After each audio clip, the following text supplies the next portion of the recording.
Olá, bom dia. Meu nome é Adelaine. Estou feliz de estar trazendo mais uma reflexão aqui para o canal. Hoje nós vamos meditar em Marcos, capítulo 8, e eu vou falar algumas coisas que me chamaram a atenção aqui nessa leitura, algumas coisas que eu aprendo, né, com cada uma das situações que foram relatadas aqui nesse capítulo. Estou começando aqui pelos primeiros versículos, aonde fala sobre Jesus ali com a multidão, e eles já estavam, né? Jesus estava ali passando seus ensinamentos, e ele é engraçado porque assim, Jesus ele ficou preocupado com a multidão, né?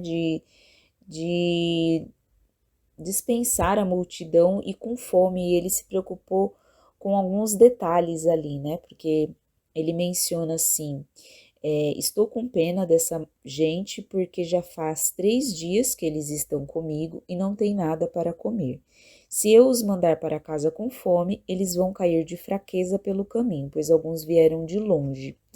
Então, aqui eu vejo o quanto Jesus ele se preocupa com a gente, né? Não só com o espiritual, mas com o que nos falta materialmente também falando, né? Porque aqui não menciona que alguém chegou para Jesus e reclamou que estava com fome, ou que a multidão estivesse reclamando, né, que estava com fome. Todos estavam ali em busca dos ensinamentos, em busca do que Jesus estava fazendo, né? Onde Jesus passava, muitas curas, muitos milagres aconteciam. Então aquela multidão estava ali em busca do que Jesus tinha a oferecer. Mas Jesus ele se preocupou com a provisão material também, né? Então eu vejo aqui, né, que a preocupação de Jesus com a minha e com a sua vida, ela é em todas as áreas, né? Não é um cuidado só no espiritual, só no físico, só no material, é um cuidado em relação a tudo, assim como um pai se preocupa como um filho, né? É igual uma mãe, né? Que quando leva o filho para algum lugar, ou quando o filho, né, vai passar muito tempo em algum lugar, ela sempre tem aquele pensamento, né, de será que ele vai ficar com fome, será que ele, né, vai passar mal, vai acontecer alguma coisa com ele ali naquele lugar se ele ficar muito tempo sem comer. Então aqui eu vejo uma preocupação de Jesus como um pai mesmo, né, se preocupando ali com os seus filhos de estarem com fome. Alguns iriam fazer um trajeto muito longo porque eram de longe, e Jesus se preocupou com isso, mas ele não só se preocupou, né? Ele tomou uma providência em relação a isso. Então, muitas vezes a gente fica preocupado com algumas situações da nossa vida, mas Jesus ele tem o controle de tudo e ele já viu, né? Ele sabe o momento certo de agir, assim como foi com essa provisão que ele fez aqui para toda essa multidão. E o texto diz que havia mais ou menos uma multidão de 4.000 pessoas. E o que eles tinham ali, né, para oferecer para aquela multidão em relação ao alimento? Na visão dos discípulos, isso foi uma preocupação, porque eles questionaram como que a gente vai encontrar neste lugar deserto comida para toda essa gente. Então eles fizeram um cálculo mental ali de quanto de comida mais ou menos eles precisariam para poder alimentar toda aquela multidão e conseguir atender aquela expectativa de Jesus, né, de alimentar a multidão. E Jesus fez uma pergunta muito simples para eles, né, que é: quantos pães vocês têm? E eles responderam que eles tinham 7 pães. Então imagina 7 pães para uma multidão de 4.000 pessoas aproximadamente. Então aqui eu vejo que Jesus perguntando para aqueles discípulos o que eles tinham, é porque a gente sempre tem alguma coisa nas nossas mãos, por mais que em alguma situação a gente pensa que não tem nada, mas a gente sempre tem alguma coisa em mãos para entregar para Jesus, e aquilo ser dado graças sobre aquilo que Deus já nos entregou, e aquilo ser multiplicado de forma que sobreje, né? Assim como aconteceu aqui nessa situação. E Jesus mandou o povo se sentar no chão e depois pegou esses 7 pães e ele deu graças a Deus. Então aqui existe um princípio, né? Esse foi o segundo milagre de multiplicação de pães, já havia acontecido outro milagre também de multiplicação de pães e o processo ele foi o mesmo, né? Um princípio ele foi respeitado. Primeiro, aquilo que os discípulos já tinham em mãos ou que alguém já possuía, né? Por mais que fosse pouco recurso, que calculando com os olhos da realidade não seria possível suprir toda a multidão, mas a partir do momento que aquilo foi entregue na mão de Jesus, aquele pouco, né, aos olhos humanos, ele foi entregue na mão de Jesus, o segundo passo foi dar graças a Deus por aquilo que eles já tinham, né? Então, aqui novamente Jesus repete esse princípio, porque ele pegou esses 7 pães e deu graças a Deus. Então, aqui eu vejo também a importância de nós agradecermos, né? Muitas vezes a gente fica com os olhos naquilo que falta, naquilo que a gente quer, naquilo que a gente ainda não conseguiu e esquece de dar graças daquilo que nós já temos. Então aqui existe uma chave poderosa para as nossas vidas, para nós focarmos naquilo e agradecermos a Deus em relação àquilo que a gente já tem na nossa vida, né? E através do nosso coração sendo grato a Deus, Jesus ele pode trazer multiplicação para a nossa vida e com aquele pouco, né, entendido como pouco, aquilo que talvez aos nossos olhos não vai ser o suficiente, mas a gente sendo grato por aquilo que ele já nos deu e o milagre é dele, né, a multiplicação é com ele. Então, as nossas preocupações, elas não vão fazer com que o milagre aconteça, mas o nosso dar graças a Deus e entregar nas mãos de Jesus a situação, sim. Então aqui nós aprendemos um princípio muito importante, né, que é o de dar graças a Deus. E as pessoas comeram e se fartaram e ainda sobrou. Então são coisas que só Jesus pode fazer na nossa vida, né? Mas aqui fica a lição para nós darmos graças por aquilo que nós já temos. E no dia de hoje, você já agradeceu a Deus por aquilo que você já tem? Talvez você começou esse devocional esperando ouvir, né, uma palavra voltada para alguma promessa de milagre, para alguma situação na sua vida que te incomoda, mas hoje o Senhor está nos chamando a atenção para a gente agradecer por aquilo que a gente já tem, por aquilo que Ele já fez e entregar a situação nas mãos dele, né? Porque Jesus, ele é aquele que pode multiplicar, fazer o sobrenatural. Então, nesse dia eu te convido, né? A dar graças a Deus por aquilo que você já tem, por mais que talvez seja pouco para o tamanho da sua necessidade, mas já existe algo que o Senhor já te deu, pelo que você é grato hoje, pela sua vida, pelo fato de respirar, de poder andar, de poder enxergar, de ter os seus filhos, talvez ter um teto, né? Um almoço gostoso hoje para poder sentar à mesa com seus filhos, né, com o seu cônjuge e poder desfrutar desse dia com saúde. O que você tem hoje para agradecer? Então vamos dar graças a Deus, né, por aquilo que Ele já nos deu e deixar que o sobrenatural Ele faça, né? E aqui seguindo, né, a leitura, Jesus, por onde ele passava, ele fazia muitos milagres, mas aqui ele teve uma postura diferente, né? Porque os fariseus procuraram Jesus e começaram a falar com ele, mas eles, como sempre, né, tinham aquele coração de querer buscar alguma prova contra Jesus, e eles pediram para que ele fizesse um milagre, para mostrar que realmente o poder dele vinha mesmo de Deus.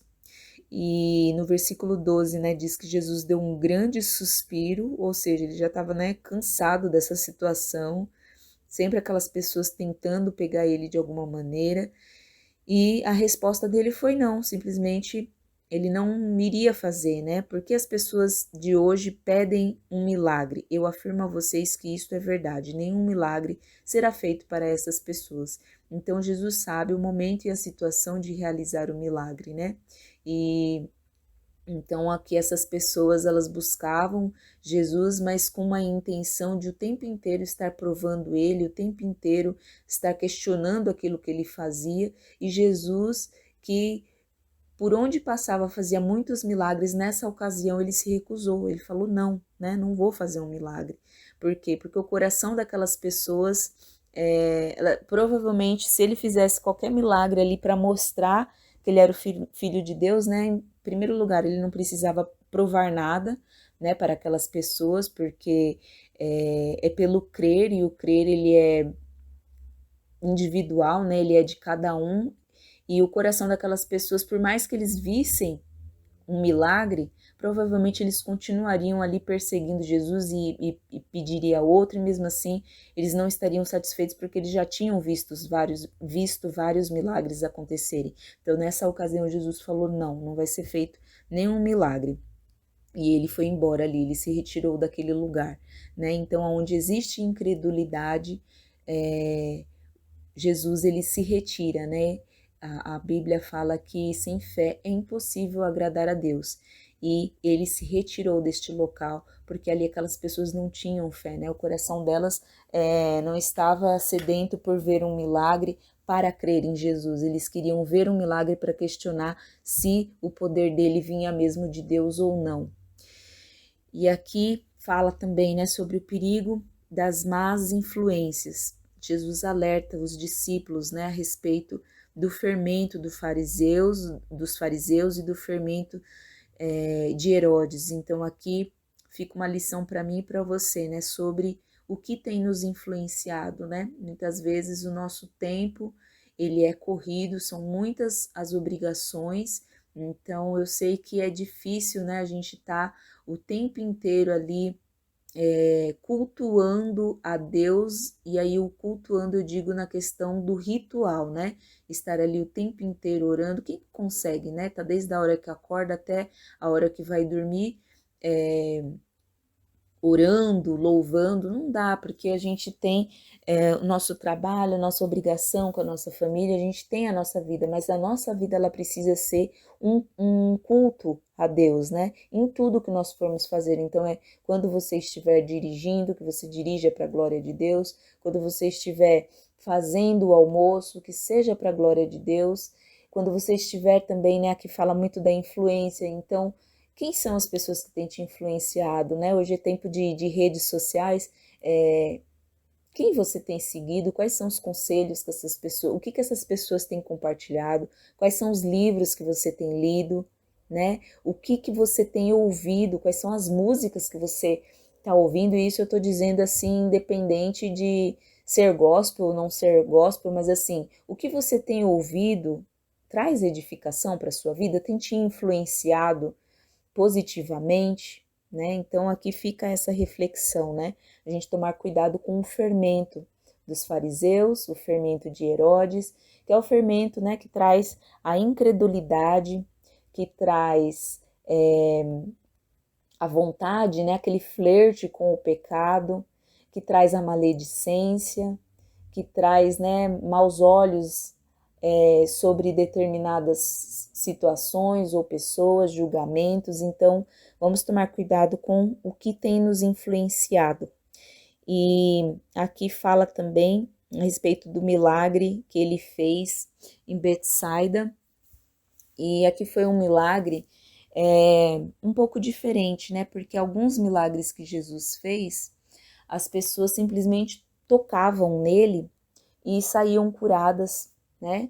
Ou ele tocava na pessoa e a pessoa saía curada, ou ele dava uma palavra, né? E através daquela palavra, aquela circunstância ela era mudada.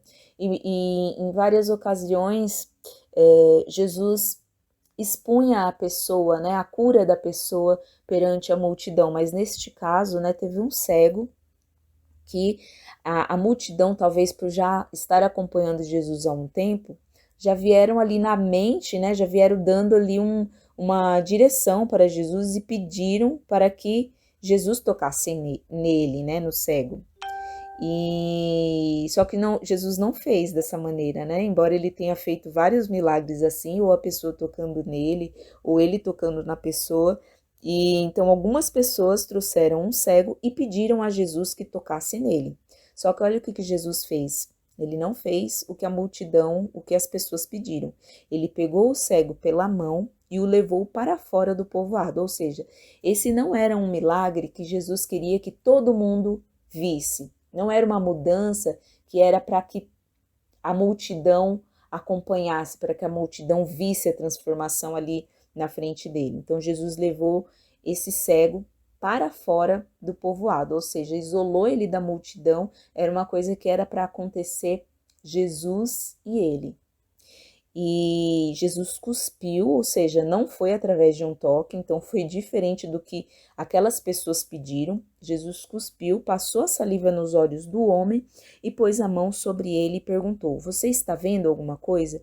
Então aqui eu vejo também, né? Muitas vezes a gente fica esperando que o milagre, que a porta ou que a situação seja mudada de uma determinada maneira porque aconteceu assim com fulano, aconteceu com cicrano, aconteceu com beltrano. Na Bíblia também teve uma situação que foi assim, e a gente fica, né, esperando e às vezes até pedindo para que Jesus faça de determinada maneira. Então, Senhor, salva o meu esposo assim, assim, assado. Eu quero que ele vá para a igreja comigo, eu quero que a transformação dele seja dessa maneira. Senhor, faça assim na vida dos meus filhos. Deus, a porta que eu quero, ela tem que ser assim, assim, assado. Pai, a cura que eu preciso, permita com que seja da seguinte maneira. Então, muitas vezes a gente vai até Jesus com essa expectativa, né? Que essas pessoas trouxeram esse cego para Jesus, né? Então elas já vieram pedindo como que elas queriam que a cura acontecesse. E Jesus não queria que fosse um processo só ele e o cego. E na nossa vida, às vezes, acontece, né? De terem processos que não é para a multidão acompanhar. Às vezes tem coisas, tem curas que Deus quer fazer na nossa vida, que Ele vai exigir que a gente se afaste da multidão e a gente comece a viver esse processo. Só Jesus e nós, né? Então a gente precisa ter o discernimento do céu para entender quando que é cura para que a multidão veja e quando é uma coisa no secreto, é algo só entre Deus e nós. E aqui Jesus fez isso, né? Ele tirou aquele cego daquele povoado, ele tirou ali da vista de todas aquelas pessoas e ele não fez igual as pessoas tinham pedido para ele, né? De simplesmente tocar e o milagre já acontecer. Não, Jesus usou um outro processo ali, foi um processo que talvez aquelas pessoas não tivessem visto ainda, né? Algo novo e não era para elas ver, era só para o cego ali vivenciar aquele momento. Então Jesus passou a saliva nos olhos dele e interessante também que a cura não foi instantânea. Quantas e quantas pessoas receberam a cura de forma instantânea, assim, 100% curado. Mas com este cego foi um processo. A visão dele não ficou 100%, né? Porque Jesus perguntou para ele: Você está vendo alguma coisa? E o homem olhou e disse: Eu vejo pessoas, elas parecem árvores, mas estão andando. Ou seja, ele estava vendo ali um pouco embaçado, ainda não estava muito nítido. Então, existem processos que Deus não vai fazer a cura de uma vez. Pode ser que seja um passo de cada vez, né? E então a gente precisa entender como que Deus quer trabalhar na nossa vida. E Jesus pôs outra vez a mão, ou seja, precisou novamente um toque, né? Então às vezes acontece de não ser num encontro, acontece muito isso, né? Em encontros, às vezes a pessoa vai para um retiro, para um culto, para um encontro, né? Com expectativa de que já saia de lá transformado, porque teve uma revelação ou teve um mover muito grande, e às vezes não é assim, né? Às vezes é algo que Jesus quer fazer aos poucos, e foi assim com este cego. Ele enxergou primeiro embaçado, e depois Jesus perguntou para eles, e tocou ele novamente, e aí na segunda vez, né? Dessa vez o cego olhou firme e ficou curado. Aí começou a ver tudo muito bem. Então foi um processo. Então tem processos que Deus quer trazer cura para a nossa vida, mas vai ser no secreto, vai ser longe da multidão e vai ser passos, né? Primeiro um pouquinho, depois mais um pouquinho, até a cura ser 100% e completa. Então, para que essa reflexão não fique muito longa, né? Eu vou encerrar por aqui e eu agradeço por estar novamente aqui trazendo essa reflexão. Que Deus abençoe a sua vida e que você tenha um excelente dia.